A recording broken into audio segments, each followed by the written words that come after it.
One of the most common ways that breasts are reconstructed following mastectomies is starting with the tissue expander and then exchanging that tissue expander for either implants, saline or silicone, or your own tissue, such as a DIEP flap.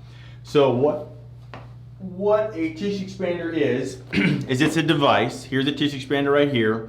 Basically, we can put it in flat, we can add volume. It's something that we can control the volume of using that port right there. So when we put it in, it usually goes in somewhat flat because we don't want to stress the fresh and fragile mastectomy skin, which is the skin that's left behind on your breast following a mastectomy. That skin's very fragile initially, so we don't want to stress it. So oftentimes we'll put in these tissue expanders, and over time, once it heals, we'll access this port in the clinic. It's usually not very painful, and then stretch out the tissue expander until we achieve your desired size. And once we achieve that size, we'll return to the operating room and exchange the tissue expander for a silicone implant. So that's the purpose of a tissue expander in breast reconstruction. It is sort of a temporary placeholder that we can also use to stretch out the tissue to achieve the skin envelope size that you want.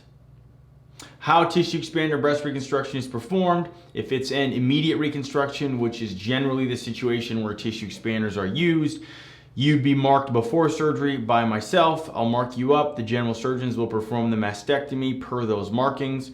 When they're done with the mastectomies, then I'll start my portion of the operation, which involves confirming that the skin can handle reconstruction at this time. And I'll do that with a SPY camera. It tells me the perfusion of the skin.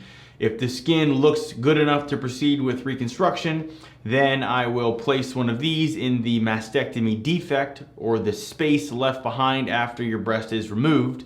Secure this in place using your pec major muscle and an acellular dermal matrix, and then sew your skin up on top of that over 2 drains. And that is how tissue expander breast reconstruction is performed. To learn more, check out our website where you can upload your photos and concerns as a virtual consult. You can also check out our price estimator to get pricing information for all the various procedures we offer. And finally, if you'd like to have your questions answered on a future podcast or Q&A video session like this, please leave a message on our SpeakPipe. You can go to our blog page and our SpeakPipe is located there. Thanks for listening.